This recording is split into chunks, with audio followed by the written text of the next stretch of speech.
Well, welcome to the second lecture of the 8th installment of the History of American Architecture lecture series.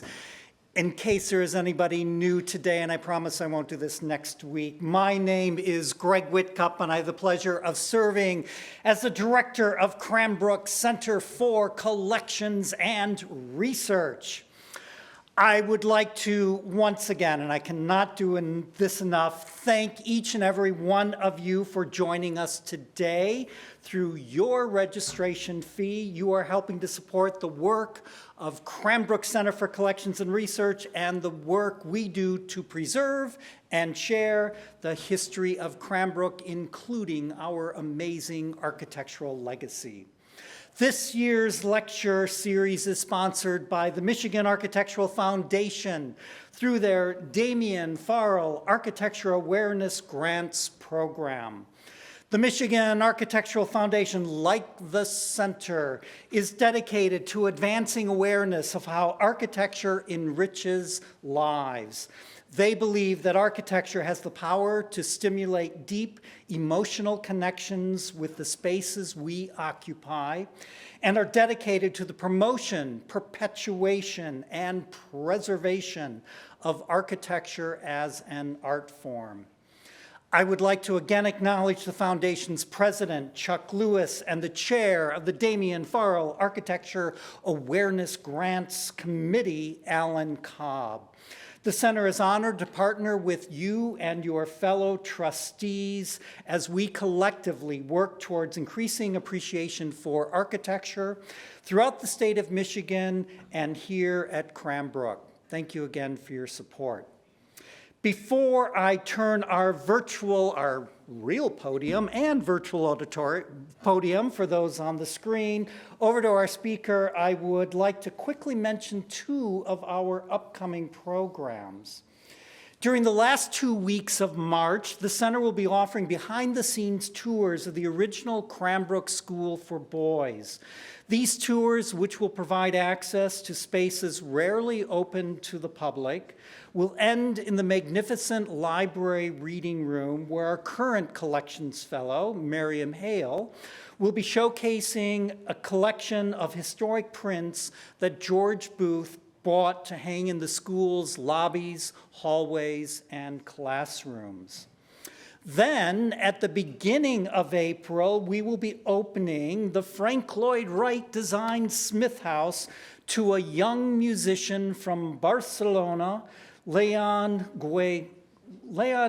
Guiart.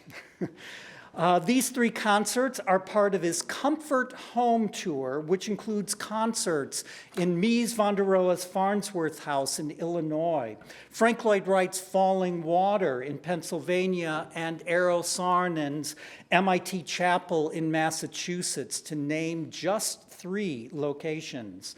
You won't want to miss this opportunity to experience the Smith House the way Sarah and Melvin did during their time together in their home.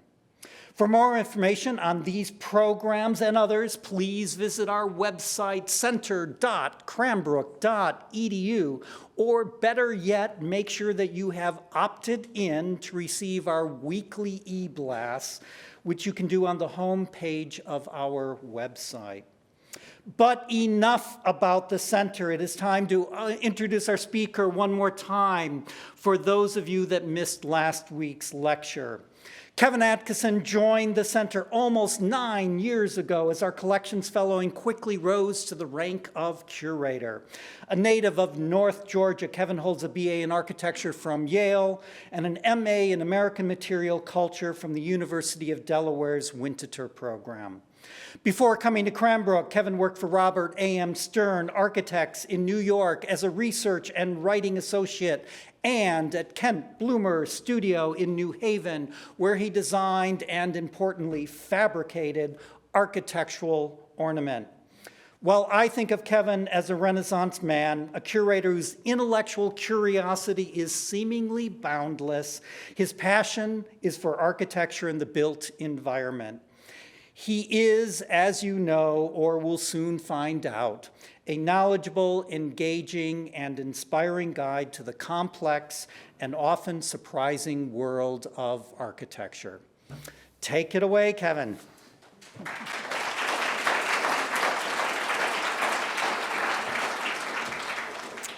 Well, it's great to be back with everyone watching from home and here in DeSalle as we try and find our way to utopia. I appreciate all of the comments that you send me between the lectures.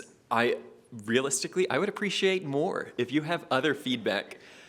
When I get questions from you, it helps me know if something's not clear, it helps me think more, it inspires me. And so if you see something tonight, if I say something terribly wrong, if I mispronounce something in a Francophone language, feel free to send me an email in between the weeks. If you were not here last week, what were you doing? No. We do have a recording on YouTube. It is protected. The event is still a ticketed event, and if you know anyone else who wants to join, they can also still join us. But if you miss any week or if you need to join from home, reach out to Jody at center@cranbrook.edu. Now, with that out of the way, the promise of industrialization, the idealization of craft. Last week, we looked at utopias from the invention of the word from Sir Thomas More, really until about the Civil War. And we thought about this ideal place that is both nowhere and the good place, and the way that utopias have existed as a foil for centuries, as a way of reflecting back parts of society that we don't desire, as a way of projecting a future to work towards. Now, I love the sort of representation of architecture in any form, and last week, we didn't talk too much about Gulliver's Travel, but this week, when we go back to Utopia, we are going to be rooted in two novels that are really critical for understanding both the critique of late Victorian culture and a sort of happy projection of a potential utopian future. As a reminder, the word utopia it's often used to describe a sort of perfect place, but that's not entirely true. There could be crime in utopia. It simply is a better place. An invented word by Sir Thomas More combining no place and good place. It's not necessarily perfect, but it is the active envisioning of a better world. As I got deep into my Victorian friends, I loved this quote from Oscar Wilde. "A map of the world that does not include utopia is not worth even glancing at, for it leaves out the one country at which humanity is always landing. And when humanity lands there, it looks out and seeing a better country sets sail." It's this vision of a world where dreams and aspirations are an ongoing pursuit, and where the sort of fulfillment of utopia is in the process of seeking it out. I think many of our favorite utopians last week were the Shakers in their enigmatic dance. The scholar and one of my favorite professors, Dolores Hayden, wrote her PhD on the Shakers and other early communes. And Dolores Hayden really sort of questions why people think all of these guys are crackpots, why they think they're so weird, why we think that it's like, oh gosh, there goes the 19th century. And oftentimes, if you don't last, 200 or 300 plus years, as the Shakers have, you begin to question whether it was a failure. And when Dolores Hayden is approached and asked, why do you study these utopian communities? They were just so strange. They were hopeless failures. She says, sure, by the third or fourth generation, most of societies are going to leave. They want to join the outside world. Their belief system is different. The world they are in is different. But it's really only a failure if you attempt utopia and you don't have imagination, if you don't experiment, if you are not sort of participating in the search for a better world.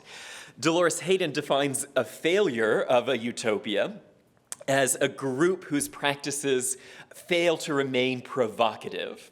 And so I think that we're going to see throughout tonight, it really is about provoking ideas. It's about creating new visions of a future, even after the group has disbanded, after they become a national park, or after they've sort of lost all of their followers. Now, as a reminder, there's sort of multiple achievements that we have to get if we're going to be a physical utopia. You have to have participation, you have to have people who are joining you, but then you also have to have some sort of structure. You need to have the sense of community, but also the sense of privacy, that you've traveled somewhere to get it. And then you also have to be pretty unique, and most of our utopian communities are going to try to replicate. They're going to try to be something that can become a pattern. For the Shakers, who sort of valued efficiency, they did not do any crazy master plans. The Shaker villages look like New England villages because they were following a pattern of development that reflected their work.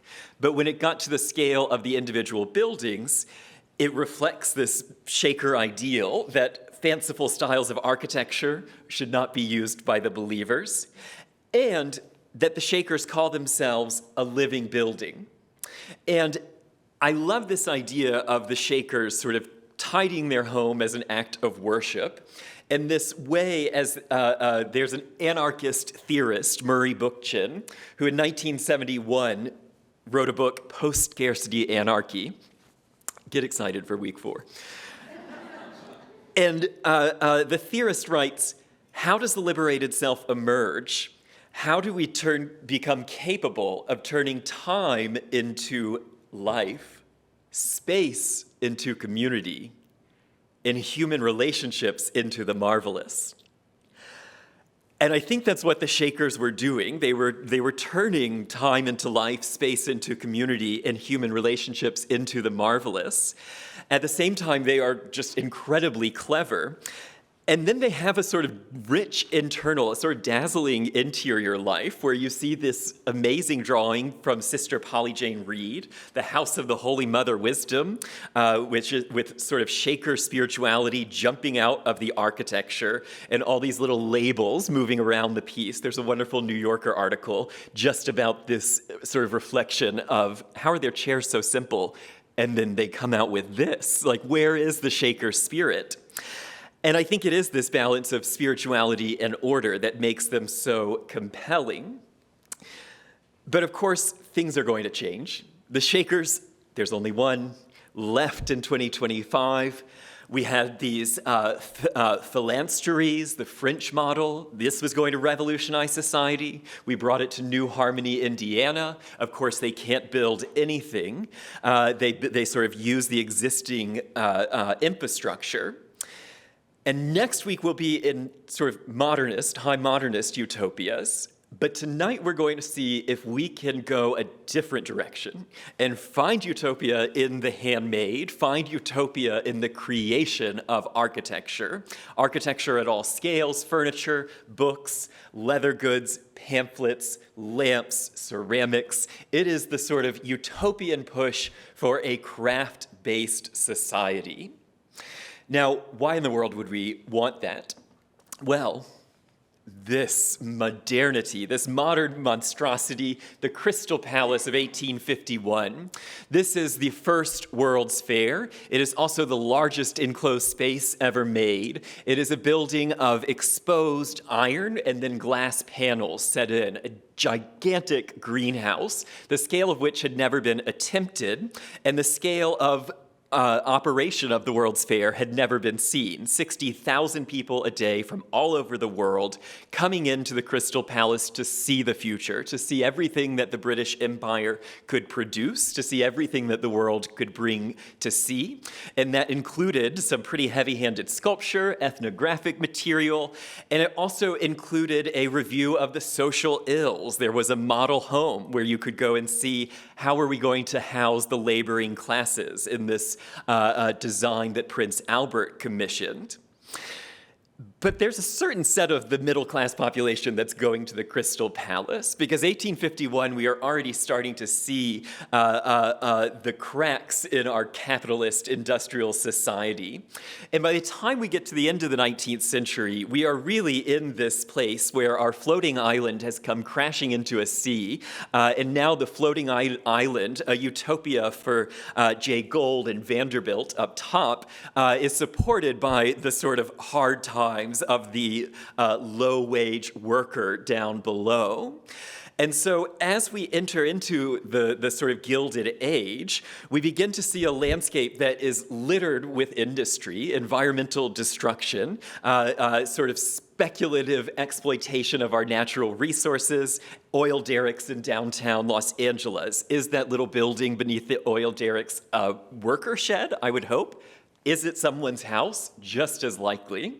And then on the right-hand side, we see the invention of office work. We see the beginning of a sort of working class, an upwardly mobile middle class that will not create things, will not grow things, will not make things, but instead will work in this brand new American form, the skyscraper. Born in Chicago, here's skyscraper number 1. It represents a new way of living, a new way of working, and it also reflects the enormous wealth being generated for some.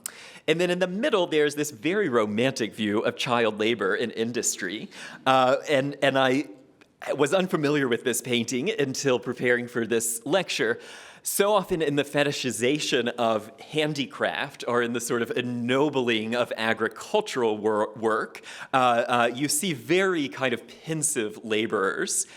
You don't always see that in the factory, and I love this sort of view of, oh, the factory must be fine. We have the father and his son working on this enormously abstract and huge piece of machinery that can cut your finger off. And the child is, clean, he's engaged. He's not sort of the emaciated, sooty boy that would have been the sort of Victorian type, the Victorian nightmare. And so as these pushes and pulls are happening, we also begin to see the progressive movement. And the progressive movement is influenced heavily by utopia. We begin to see the awakening of the middle class to the struggles of the lower class, how the other half lives, documenting these tenements where at the worst of times he's in the attic of a New York tenement on the Upper East Side, and it's snowing inside on the baby who is tied up in a shawl as a hammock while the rest of the family sleep in grocery boxes. And we have this kind of extraordinary inequality, and we have average wages going down. The industrialist Charles Booth doesn't believe the poverty in London could be as bad as the socialists say it is, and so he goes out to try and figure out, well, what is the poverty line if it's not 25%. He said that could never be true. And he figures out that there's actually 30% of Londoners cannot make enough to meet their needs. And then he invents the poverty line. So we begin to measure wealth. We begin to think of ways of sharing it. And we leave it up to authors, to fiction, to project into the future. And so this utopian time travel science fiction novel by the American journalist and writer Edward Bellamy becomes the second best-selling book of the 19th century, arguably the second most influential after Harriet Beecher Stowe's Uncle Tom's Cabin. In a way, the way that Stowe motivates many a middle-class reader across the world in the cause of anti-slavery, you have Bellamy making a rallying cry that we should not put up with the world as it is. He has a character in the novel who falls asleep. I think he gets whacked in the head, and he comes awake in Boston in 2000. And here he is holding his head as he is, I'm sure grateful to have the same body and the same kind, he's perfectly fine with this adventure. But this time traveler has woken up in the year 2000, and he's going to have conversations with the Bostonians. But before he can get there, he just simply looks around, and he sees no smoke in the air. Then he looks into the basement, and he sees no coal scuttle. He looks into the Charles River, and he says, I can go swimming there. There is no more pollution. He looks at the sidewalk and the roads, and they exist.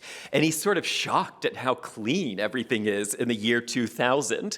And then through conversation with the host family, he begins to present to the American public of 1888 a future that is within sight. Now, I wish there was an illustrated volume of Looking Backward, but there's not, so we'll go with some trade postcards from around 1900, which reflect, again, the ideas that Bellamy plants in our civic consciousness in 1888, including the idea of city improvements. In the year 2000, we will be moving blocks of our buildings by train. Unfortunately, we do destroy blocks of our buildings for city improvements. Questionable sometimes, but this idea that in 100 years our cities will be more organized. In 100 years we'll have music for everyone, not just those who can afford a concert ticket.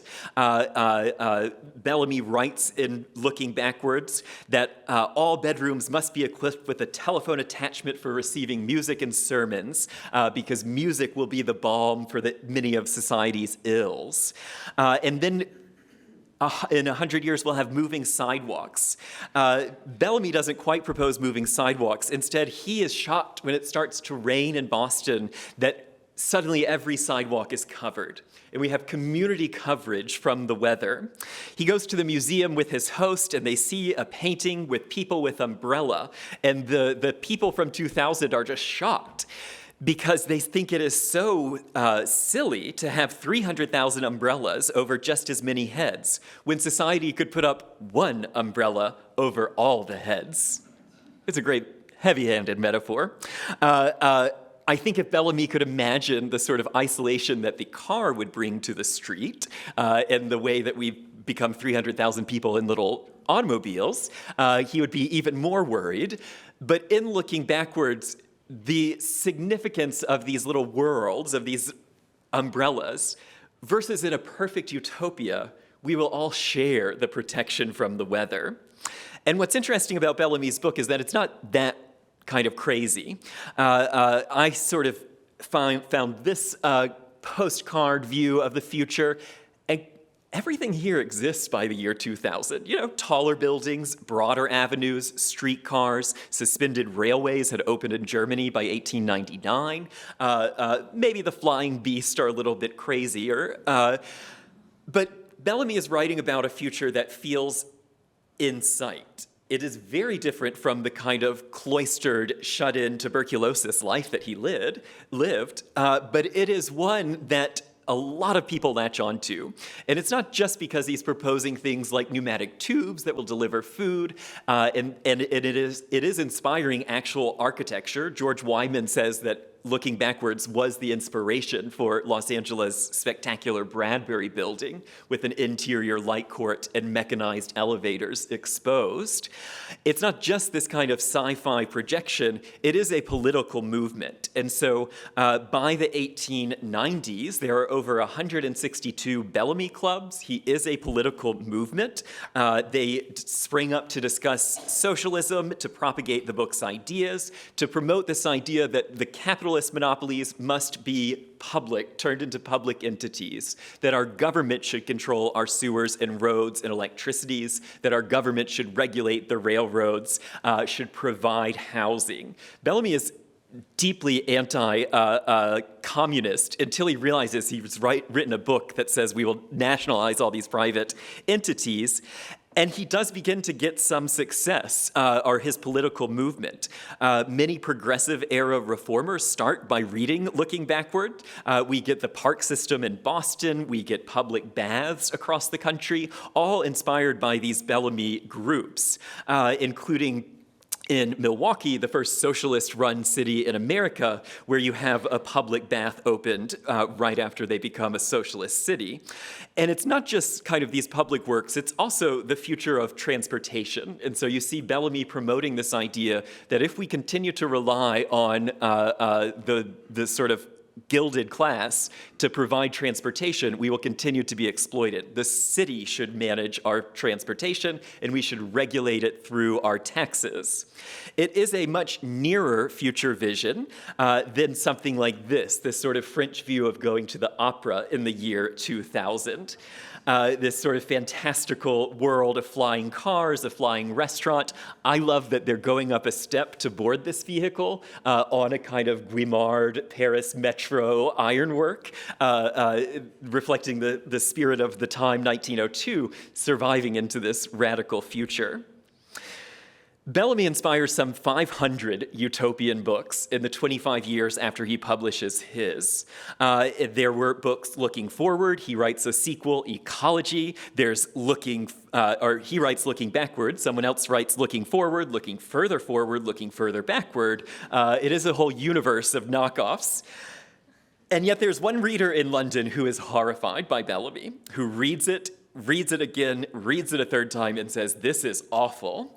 And this utopia, whether it's a kind of familiar utopia that's just better, or if it's a sort of flying car utopia, is not what William Morris has in mind. And so William Morris will present his own version of utopia just a few years after Bellamy's Looking Backward. And William Morris is going to paint a very different world. His is one that has completely eliminated politics. It is one that completely is a socialist revolutionary state that also was achieved by violence. Bellamy got there by workers advocating for themselves. William Morris believes there is a bloody revolution and then brutal destruction of contemporary industrial society. And why, do we ask, was this sort of brilliant designer so against contemporary society? Well, he had been to the Crystal Palace. He had seen this. He had been horrified, like many reformers were. This is the moment of the Gothic revival, and so the sort of intellectual class sees all of this sculpture and schmaltzy works of art. They see these machines that are impressive in their industrial might, and they view it as a sort of horror of tacky decoration, tacky machine-made goods, this consumption society, compared to one corner of the Crystal Palace, the medieval court, where it is this kind of chaotic collection of design inspired by the 13th and 14th century. Gothic taste is sort of advocating that this is true art. Everything else that you see out there is some sort of bastard, some sort of bad vision of the future. We need to go back to the Gothic as a source of inspiration, because everything from the Renaissance forward is Mannerist. It's copying another culture. If we can go back to the spirit of the sort of Knights of the Round Table England, we will have a living art.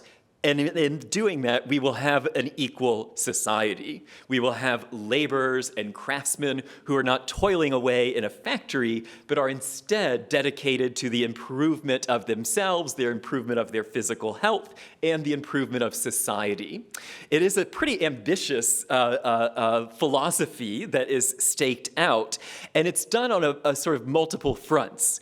This idea of an arts and crafts utopia is presented, I think, visually best by Pugin, who publishes Contrast, one of my favorite books. He shows what the streets of London looked like in 1836 and what they looked like in the 14th century. And then he asks, which do you want? He shows a penitentiary, this panopticon, maybe it's a French utopia, and he shows these people toiling away in solitary silence, and then he shows the old courts and prison yards and says, which would you want? And at the end of Contrast, after he is, sort of aestheticized to the nth degree, the medieval times, he weighs them on the scales, and he finds sort of Christopher Wren's classical London, modern society, lacking when compared to the weight and beauty of the Gothic. And it inspires a whole legion of designers, artists, painters, and architects. Critical among them is William Morris. And William Morris starts out as an Oxford Don. He's cutting up with his friends, but then he meets John Ruskin. He reads about this. He sees the 1851 show, and he becomes committed to this idea that I can learn all I need at Oxford, but until I know how to make something, I'm a nobody. And so by the time that he is married and has children, he is an international celebrity of the arts and crafts movement, and he is really living out his rural fantasy. So he would travel up the Thames by barge. He loved to sail, loved to fish. He would arrive here on the banks of his house, Kelmscott, which is this 17th century manor home, this sort of ancient house. And on the inside, it's been recently restored. It is a modern 19th century version of medieval craft guilds. Everything is handmade, everything is hand embroidered, everything comes from the genius of the artist, nothing from the machine. And William Morris is able to promote all of the work that he's doing, and he's able to just accomplish all that he does by being an extensive writer, I mean, also a workaholic, but he's writing all the time, he's maintaining correspondence, he's publishing poems, he's publishing books, and he's really marketing this ideal England, not just through his shop and his houses, or through the sort of intellectual set, the kind of artist set of London. Here's his friend Burne-Jones sort of making fun of him, so engrossed at the loom that he doesn't even see his family. And then through interiors, these sort of amazing interpretations of the spirit of the craftsman, where everything, again, is handmade, everything is celebrating the craftsmanship, elevating the craft. None of this is standardized. None of this is something that's off the rack. Incredibly expensive, which will conflict with his socialism eventually. But he is defining a new modern way of living in the UK. He is probably most celebrated for his wallpaper designs. Wallpapers, when he entered the market, tended to be demure, pale flowers in your pale home in front of a chest with pale doily on it, chintz on chintz on chintz. And William Morris says, no, we will study nature, aestheticize nature. We will use these ancient woodcut block prints, which he carved himself and learned how to block print. And then when you begin to kind of layer this out into space, it becomes the feature of whatever room it's in. And it allows then the furniture to be much more simple, so you can have a monastic life. He really doesn't want anything in the house that you don't need. The old adage of the arts and crafts, have nothing in your house that you do not know to be beautiful or feel to be beautiful or know to be useful. And so this wallpaper is beautiful, it's useful, and it is the dominant form of any Morris-inspired interior. Further into his career, though, he really dedicates himself to the art of the book, and he starts the Kelmscott Press, where he is interested in reviving sort of medieval book arts, elevating the quality of book illustration, of book typography, book layout. He developed systems of typography, systems of graphic design. And in 1896, he releases the most beautiful book ever made, the works of Geoffrey Chaucer, newly imprinted, where you have all of these incredibly intricate botanic forms, scroll work, medieval imagery from Burne-Jones, all of it cut and printed on handmade paper, bound in vellum. And it is pretty exquisite, and it meets a very eager market. You have people like Detroit's own George Booth, who will eventually found Cranbrook, sailing to London to get his copy of the Kelmscott Chaucer. You also see William Morris continuing to promote the arts and crafts through his other books. So you see The Nature of Gothic from his old professor at Oxford, John Ruskin.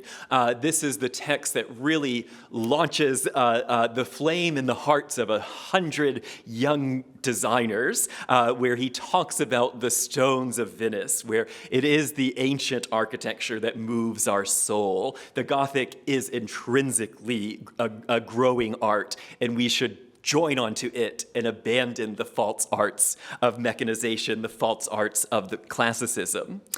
And I love at the end of the book, the Kelmscott Press type lockup. So he has his house, Kelmscott Manor, and then he has the Kelmscott Press. And when he reads Bellamy's vision of the future, he says, absolutely not. And he publishes his own utopian novel, News from Nowhere. And so this comes out serially in 1890, as a book in 1892, and it begins with a character who looks and sounds and is the same age as William Morris and also has crazy hair and is large and a designer. But this is not William Morris, it's Mr. Guest. And Mr. Guest leaves a socialist meeting in the winter. He is assaulted by the cacophony of London. He struggles to fall asleep. He is so overwhelmed at the bleak world of 1890 when he wakes up and he is in the year 2000. And where is he going to go? Well, he heads straight to the River Thames, and he sees crystal clear waters, and he goes swimming. He's picked up by a ferry boat driver who tells him, oh, I'm not working, I'm laboring. He sees where there should be the great suspension bridge, the Hammersmith Bridge, the peak of British engineering at the time, and it has been removed, and it has been replaced by something closer to the Ponte Vecchio in Florence. And then William Morris, our guest, notices there's no trains, there's no industry, there's no row houses. We have become an agrarian London.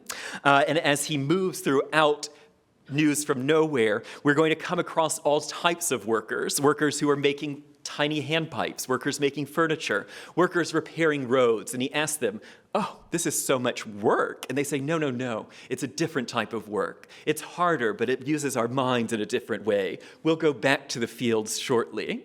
And then Guest decides he needs to go and pick hay, and so he goes out to the countryside. And everyone is always working, but no one is ever making money. We are in a pure socialist society with no division of labor, no money. It is just equality and the joy of work. I do think that there is something about William Morris loving to work that makes this his utopia. But unlike Bellamy, he also presents a world where women on the sexes are co-equal, where housework is shared and where people can have sexual agency and women can have sexual pleasure. And so it is sort of scandalous to some sets of Victorian society. As he moves about News from Nowhere, he really is defining this sort of agrarian turn, that if the arts and crafts works, we will be able to achieve some sort of idyllic view of labor as the joy of life. And gone will be this sort of Victorian struggle of the classes, of managerial classes, of the cacophony of the city, this sort of way of work giving you a happy life and staying in your position. Instead, we will be in a different Victorian vision where we are all able to be in a time of harmony, where we are all sort of out in nature enjoying ourselves. But how do we get there? That's the problem. And so News from Nowhere takes a turn when he realizes that there has been a bloody revolution. And William Morris, at the same time, is handing out the book and handing out tracts promoting said bloody revolution in the streets of London. Well, I don't know if he was promoting bloody revolution, but he certainly was out there pamphleting for the socialist cause. And so you see here his associate Walter Crane for May Day creating the triumph of labor, this amazing procession of women and children, musicians, workmen, moving with sort of every iconography of work and labor, no reflection of industrial society. And so you have these two sort of poles of William Morris. William Morris as socialist advocate who has written a utopian novel that will be a bestseller, that will be very influential. And then William Morris wallpaper designer, William Morris designer of beautiful things. He is presenting a way for us to get to utopia and then showing us what it will look like. And the whole atmosphere in London is really swept up in the arts and crafts. And so you begin to get arts and crafts guilds and societies. The architect C.R. Ashby leads the Guild and School of Handicraft. Ashby is a close friend and correspondent with Frank Lloyd Wright. Frank Lloyd Wright visits the Guild of Handicraft. Ashby visits Frank Lloyd Wright in Chicago, where his wife says, "What a queer man with square buildings." There is this international aspect to the arts and crafts movement as these young artists are enmeshing themselves in what it means to promote handicraft at all causes. I mentioned Ashby and Frank Lloyd Wright, but there is a lot of transatlantic communication going on. George Booth, newspaper man, is in London striking up conversations with these same people. You have the president of Cornell heading over to figure out what's happening with the arts and crafts so he can make Cornell a better architecture school. You have sort of intellectual lights from both England and America investigating what is going on in each sort of sphere of the arts and crafts. Of course, the British economy is slowing down, the American economy is heating up, and when the arts and crafts get to America, in perhaps their most successful and prominent form with Gustav Stickley, it also loses its socialist bent. And so we see the birth of the craftsman style, arts and crafts, from a furniture maker who is really sort of presenting a new middle-class America, but it is a middle-class America. He is not causing a revolution. He is not causing us to go back to this sort of pre-industrial society. He is presenting a new way of living with an architecture inspired by Indian bungalows. We take the word bungalow. And then through his magazine, which he publishes for about 10 years, The Craftsman, he is promoting the same ideas coming out of London, ideas coming out of many different American craftsmen, and he's also promoting his blueprint company. He's promoting his furniture company. He is really attempting to spread the gospel of the arts and crafts through Stickley's many furniture factories and many furniture operations. Now, he goes from 1915, $20 million worth of sales to 1916. Sears is copying. It is a little bit easy to copy, and he has a number of bad investments, and Mr. Stickley has gone bankrupt. And it's an unfortunate time because he was in the middle of this capitalist campaign for the arts and crafts of also creating his own 500-acre utopia outside of Manhattan. He wanted to be close to Manhattan. He could take a train, I think 20 minutes to Penn Station. Formerly, he had been in upstate New York. He's from Wisconsin. He envisions Craftsman Farm as this place, this sort of garden of craft Eden, where utopia will be surrounded by the clubhouse, which has a communal kitchen. Then there will be places for making the furniture, places for selling the furniture, for theater, for discussing art, all of it sort of tied to nature, tied to the site. It's a log cabin, which I love, and these beautiful stone chimneys. And then on the inside, we really see the warmth of the craftsman style, where the hand-hammered copper chimney overmantel complements the copper detailing holding the leather to the furniture, all of it sort of supported by decorative arts and crafts ceramics and glass, another piece of Stickley's furniture. It is a real triumph of a furniture maker creating an architectural utopia. But then what happens when architects read Stickley, they read Ruskin, they read Morris, and they take it to the next degree? Well, you end up with Green and Green out in Pasadena, which is sort of the highest end arts and craftsman style design, where everything is now antique, this sort of fusion of Japanese design and the arts and crafts. When C.R. Ashby sees Green and Green's work, he asks, is it perfect? Is this a sort of dreamland, or is it California?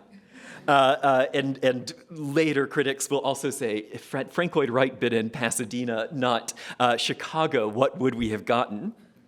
Because there is this distinct sort of Western frontier, the same place we went to start utopias before the Civil War. Now California is showing us a new way of building housing, a new way of sort of making the middle-class bungalow as a utopia. But despite the sort of prominence of the building form, here are a bunch of craftsman-style bungalows in Detroit, it is an impossible style to copyright, it's an impossible style to limit, and they're not really utopias. I mean, no one is saying that if you have a bungalow versus a colonial revival, you'll be in utopia. And so I want to think about the artists, investors, thinkers, politicians, revolutionaries who did set out to make utopia of the arts and crafts. And one of my favorite, where my old former weaving textile instructor Linda Eaton lived, Arden in Delaware. Arden was founded by a sculptor, Frank Stevens, and the architect William Price, and it was based on both William Morris's arts and crafts utopia, News from Nowhere, combined with the single tax principles of Henry George. And so it was a Georgist arts and crafts community sponsored by Joseph Fels, who invented Fels Naphtha soap. And Joseph Fels underwrote this idea that actually is still legally a Georgist community. Single tax, no land ownership, shared community services, lifetime lease of the building. They still do a lot of theater, a lot of crafts. They really adore their legacy. But as a self-sustaining community that is removed from the world, that is providing excellence in craftsmanship and is also growing their own resources, it never works as a utopia. It works great as a suburban Philadelphia community. It doesn't quite achieve the arts and crafts dream. And maybe this is a little mean to this guy, but I've looked at a lot of pictures of blacksmith shops, arts and crafts, we love them. It's pretty messy there, and there is this kind of, the scale of Arden seems so small, they don't really have that artist leader. Now, William Lightfoot Price is not discouraged, and he very quickly, a year after starting Arden, attempts another Georgist community in Rose Valley, Pennsylvania, where he disguises the water tower as this kind of German-inspired arts and crafts entrance feature that complements his Mercer tiles and Philadelphia schist columns that differentiate this suburban neighborhood from the one next to it. And the reason that William Price thinks this will be a better location than Arden is that it already has resources. It has an old mill that he's going to renovate and turn into an artist boarding house. Unfortunately, he also decides we've got to have investors, we've got to have the businessmen, and then they really like Rose Valley. And so it just sort of prices out the artists before they ever get a chance. Really pretty spectacular works of eclectic, very romantic kind of utopian arts and crafts design. But the one sort of artist couple, Charles Stevens and Alice Barber Stevens, were already successful illustrators and sculptors. So he kind of gets the Marshall Fredericks to move into the neighborhood. It's not a craftsman community. It's not even a Georgist community.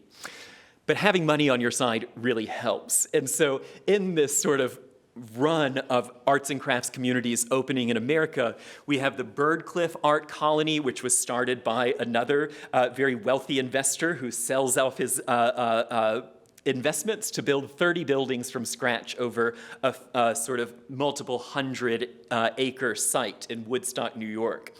Now, it never really takes off because they never really can figure out how to get other people there. They don't have that pull into Byrdcliffe. So they do have sort of children, they have education, they have their weaving workshop, the metal shop, but it really becomes this kind of self-sustaining couple that is inviting people, and they're selling off the outer buildings until it now is a sort of workshop, writer's retreat, and music hall. At the same time, you have these very clear utopias going on that are attempting somewhat William Morris's ideals. We also have the genius that is Albert Hubbard. He is a soap salesman magnate for the Larkin Soap Company. He had been slinging soap since he was a youth in Illinois. He partners with John Larkin, who runs the books and runs the manufacturing. And Hubbard is a marketing genius. He spends 23 years with the Larkin Soap Company. Great names like Creme de Oatmeal. And he creates a method of selling 100 bars of soap for just $6, but you'll get a free piano lamp, or 120 bars of soap for $10, and you can have a fountain pen. He gives away Charles Dickens. He eventually is giving away pianos and houses paid for by the Larkin Company because of your purchase of their soap and cleaning products.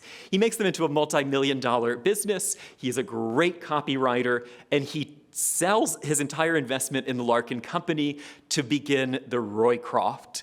And so Roycroft is his invented word. He thinks it is sort of French for royal craftsman. And he also is borrowing a sort of Venetian printer. He is an unreliable narrator.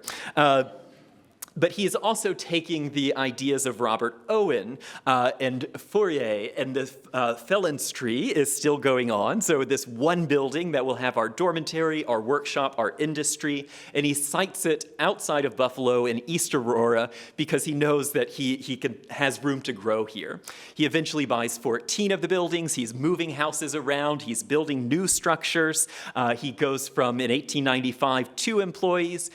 2 years later, he has 45. By 1900, he has 500 people working at Roycroft. It's amazing. He builds the Roycroft Chapel, which is not religious. They are not religious. This is the Guild Hall, where we'll go and talk about arts and crafts, where we'll hear lectures from Henry Ford. We'll hear lectures from artist and dramatist. Mae Morris will come by Roycroft. It really is meant to be this sort of center where you'll come to talk about craftsmanship. And he builds the new print shop. He serves as his own architect, which I don't know if he should have. It's perfectly fine, but you've chosen an utterly charming style of architecture, and you've kind of built a clunker. Please don't come for me, East Aurora. It doesn't have the sort of massaged character that many of the arts and crafts architects really excelled at, because if we're going towards utopia, why not go towards the sort of fantasy, towards the imagination?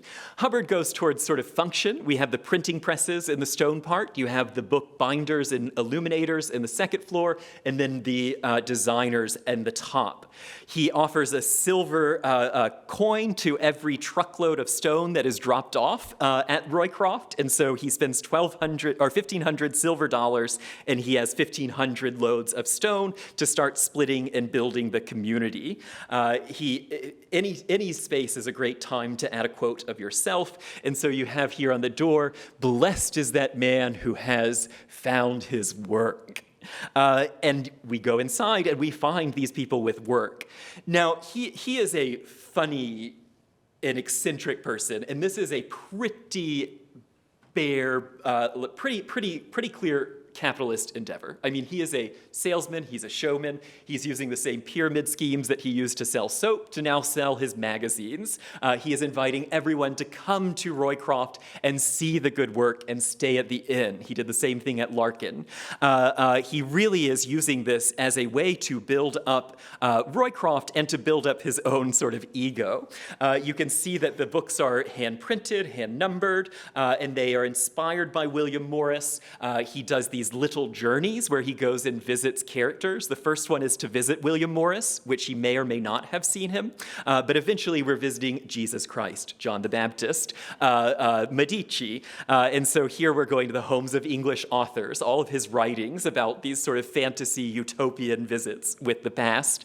Meanwhile, he is no Luddite. You see him on a motorized bicycle running around the 4 blocks of Roycroft. The books, when they're good, are good.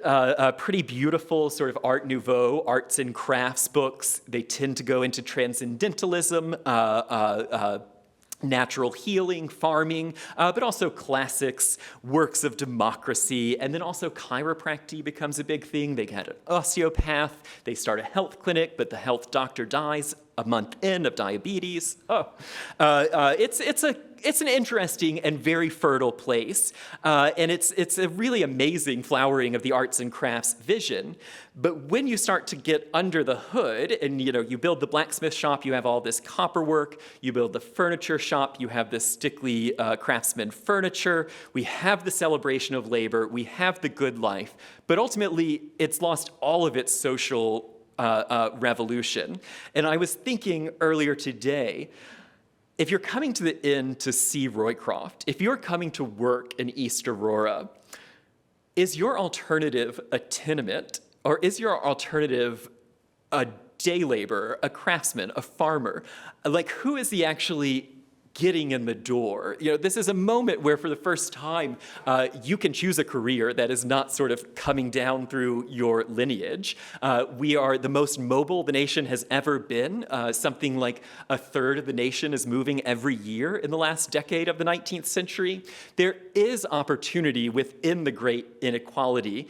And I sort of wonder who exactly he's attracting here, what they would have done otherwise, and how he is able to build this pretty happy community so quickly, so successfully through his copywriting and marketing. There are really beautiful details. I love this lamp on the right side. There was a stained glass shop where Dard Hunter, the main graphic designer for Roycroft, creates a lamp showing from left to right the architect, the bookbinder, and the artist illuminated before you head up to sleep, or before, as a volunteer, as a visitor to Roycroft, you're invited to come work the fields and the orchards. Pretty Frank Lloyd Wright use of labor there. Come to learn, why don't you grab that piece of heavy equipment? But he does treat the workers quite well. And so Hubbard, with his kind of eccentric dress, his floppy tie, they have community games, they have community breaks, they have playgrounds, they have the leather shop for all the leather furniture and the leather bookbinding, and so they also make leather baseballs, which I love, and so there you have the Roycroft insignia stamped on the baseball, and then Mr. Hubbard Jr. is there in the center. There's also a band going on. There are all these kind of community building exercises, almost all of which are a reflection of what's happening at the Larkin Company. And there is a read of Roycroft as a distinct kind of one-to-one with Larkin soap. Anything you can do, I can do arts and crafts. They open the inn in order to have overnight guests, beautiful interior, rich murals showing the entire history of the Western world. And then here you see some of the Roycroft products, the paintings.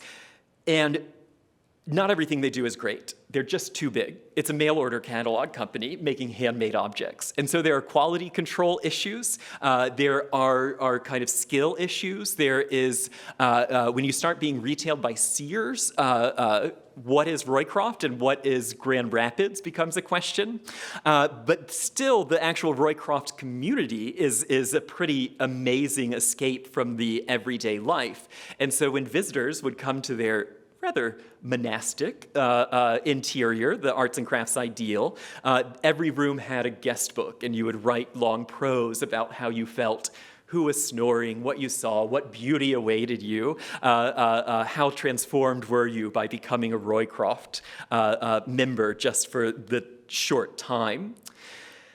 And so what's interesting to me, if we question the quality of the objects they're making, is then we kind of have to question the architecture of utopia, and have we achieved something like the Shakers where it's simply useful, and so it's beautiful in its utility, or is it just not that strong of a design?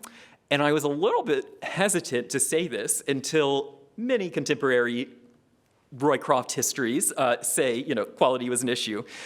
And then I was investigating further, and I found, looking at the printing press, an article in the 1899 Detroit News, where we have a feature from Mr. George Booth, publisher of the News, on his visit to the Roycrofters.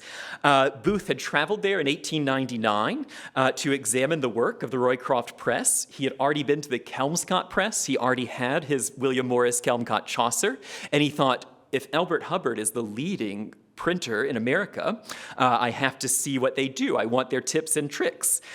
Booth, however, found the Roycroft books poor imitation of the real thing. He was dismayed to find that the Roycrofters turned out their publications on power presses, and he knew now only what not to do. And so we have this Detroit newspaper magnate with an itch to do something creative, coming back and creating his own arts and crafts press, which he calls the Cranbrook Press. He operates the press from 1900 to 1902. He is so inspired by William Morris that we will see William Morris painted on the wall of the printing press room. And as Mr. Booth is running a modern newspaper, the most modern printing presses in America are down below.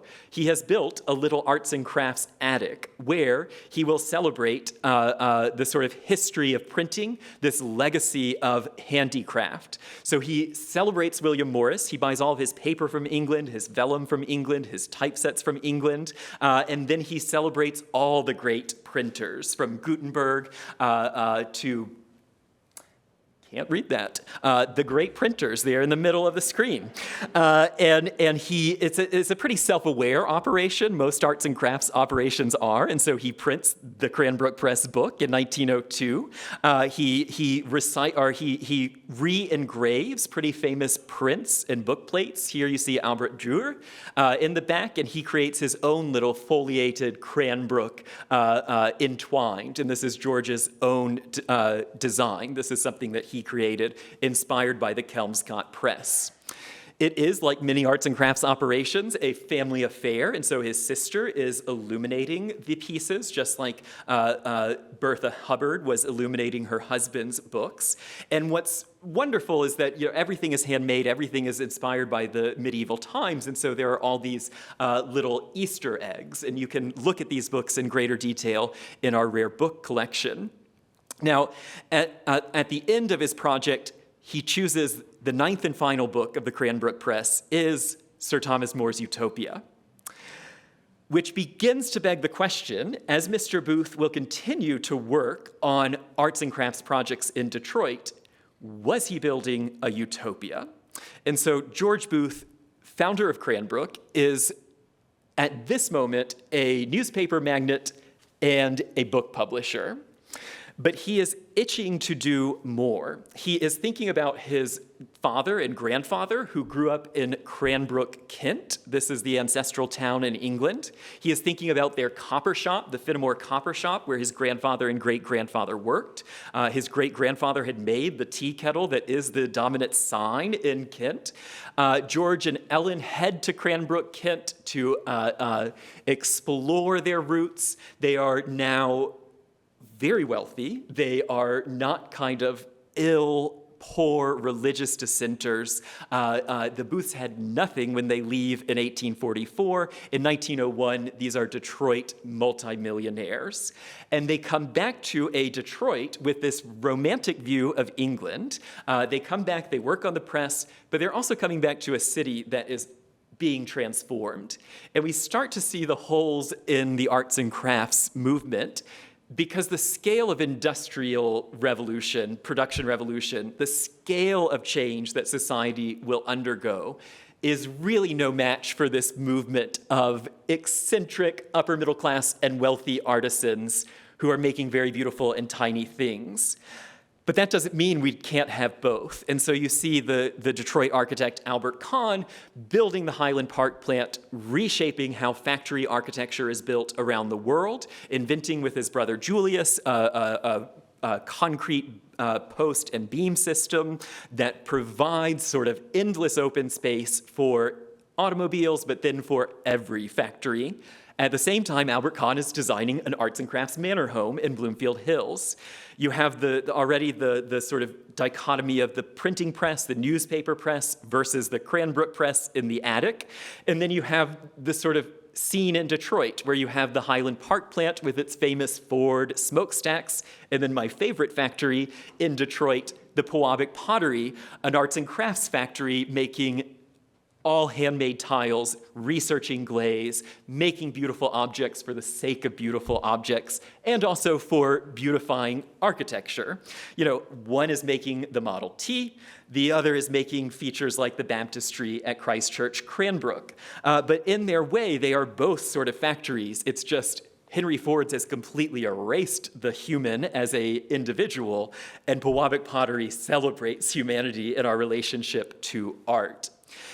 It is this same kind of back and forth that leads George Booth to establish and become the first president of the Detroit Society of Arts and Crafts, which has this wonderfully endearing building by 1916, 10 years into the society's history, where it is this arts and crafts, modern building that isn't really Gothic. It's leaning towards a new modern design, but it's also very referential. You enter it through this archway and you see all the artist studios where people as diverse as costume makers to bookbinders, lampshade makers to sculptors are all at work.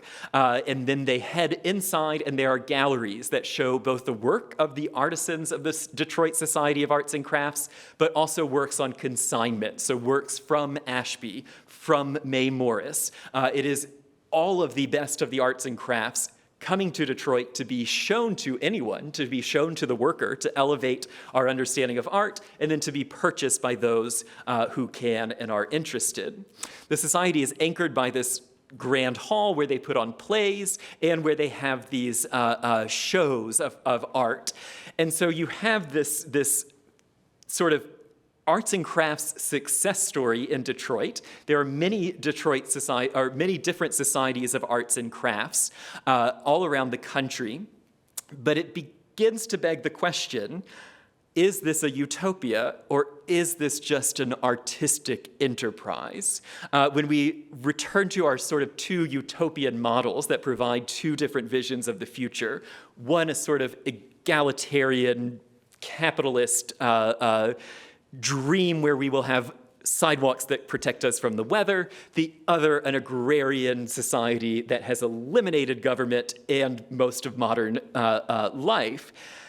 And I don't think that the Detroit Society of Arts and Crafts was really fighting for that revolution of William Morris. I think that the nature of being an American, of not being a socialist, and of being in Detroit, the Society of Arts and Crafts has to complement the revolutions that are taking place in Detroit.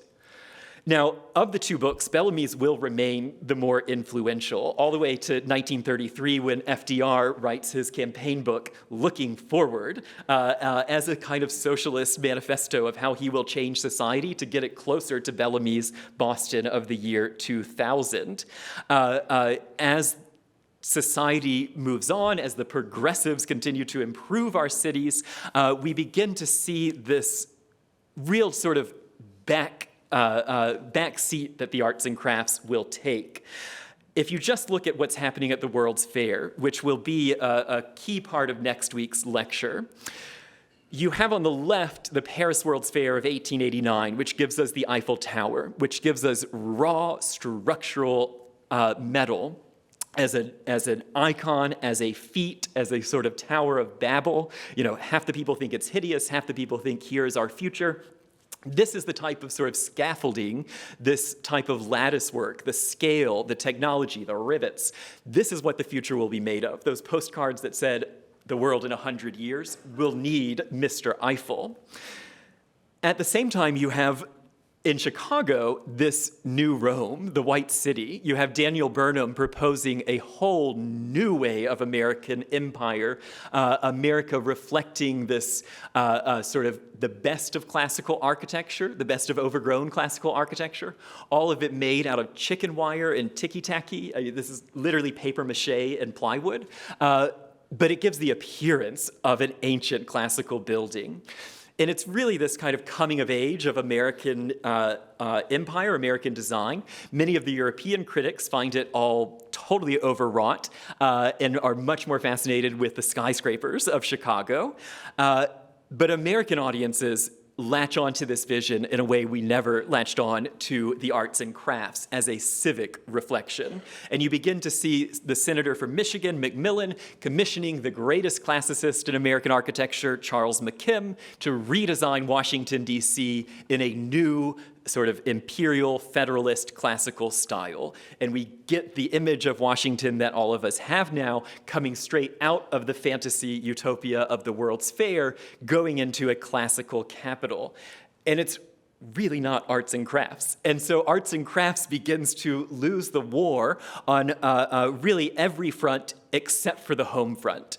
Arts and crafts continue to dominate domestic architecture. It continues to dominate how we build our suburbs. And next week, we will talk about the sort of logical extension if our cities are becoming more classical, if our government architecture and civic architecture is really turning towards this French Beaux-Arts, well, then our suburbs need to turn towards the arts and crafts, towards the garden city, towards planned communities that are bringing sunlight, nature, organized, equal societies where work and labor can be one, but all at the scale of the middle class. We are no longer a utopia, we are just the new city expansion. Next week, we will explore the ways that we use sort of city planning, world's fairs to project a new future. I just want to leave us with a couple of 19th century utopias that I could not get over. The sort of folk art utopia, where we will build 10 memorial skyscrapers to the best of American history and connect them all with railroad tracks at the top, with the train going between them. The TTB stands for the true base, that American history is unalterable from here. And then coming out of all of this, of William Morris, the arts and crafts, we have this pretty eccentric character who's seen here in his utopia, which is a ramshackle hut in Derbyshire. And this is a former Anglican priest who becomes a thinker, a writer, a poet, and he creates a kind of queer utopia. He's friends with Morris, but Morris thinks it's his roommate. But he eventually sort of creates this whole new world that he calls utopia, which is just his 7 acres of land, his flower market. And he says, maybe we're overthinking all of these utopias. Maybe we're overthinking the arts and crafts entirely. And that what we really need is, quote, I wonder if the most sensible and obvious thing to do were not just to try and keep at least one little spot of earth clean, to do honest work, grow pure food. It would not be much, just a little glimmer in the darkness. But if others did the same, the illumination would increase, and after a time, perhaps we should all be able to see our way better. I think he's onto something as we watch utopia after utopia collapse. But I think he's also a yell into the empty vacuum of the American century. So next week we will have interruptions by war, modernism, and utopias to a scale we've never seen. Thank you, everyone.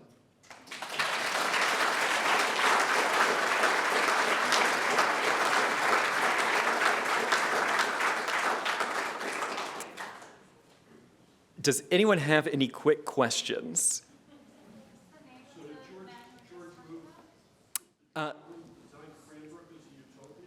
Well, that is the great question that is lasting in my mind, is Cranbrook a utopia? I resist that because he never calls it a utopia. What does it mean that he published Sir Thomas More's Utopia as his last book? But that's 20 years before. I think it becomes a sort of craft utopia. It is an incredibly successful manifestation of William Morris's vision. And it is a world apart, but I'm not sure that he's ever trying to be utopia so much as a city on a hill, a model village. I don't know if he's trying to ignore the world. And I don't know if that's just because he's deeply, deeply Episcopalian, and is there something too socialist, too anarchist, too bereft of God, to utopias? Or does he just never say it? Or have I just not read the letters because there's 16 linear feet of his writing? So I'm not convinced he's building a utopia, but I do think that we can debate this. One last question. There was a question about who the man was that built that other utopia. Edward Carpenter, yes. He's fascinating. One of the books that I read in preparing this was The Last Utopians, who really argue that Bellamy, Morris, and Carpenter are the last 3 people who imagine a utopia. And after this, we're into the world of Orson Welles, of Ray Bradbury, 1984. We're into the dystopia. So World War I will transfer us from these optimistic 19th century thinkers, even though they are at odds with each other in almost every level, agrarian future or industrialized bliss. We'll see next week the way that the war just kind of makes the idea of utopia twist it into something totally new. A question was, how does Greenfield Village fit into this? I will try to incorporate Greenfield Village as we talk more about these garden suburbs and the long trail of the arts and crafts as a sort of middle class, but also very patriarchal and authoritarian utopia. If we can build the suburbs in the image of perfection, will we have a better society? That is the kind of counter to these more eccentric World's Fair designers. Okay, thank you, everyone.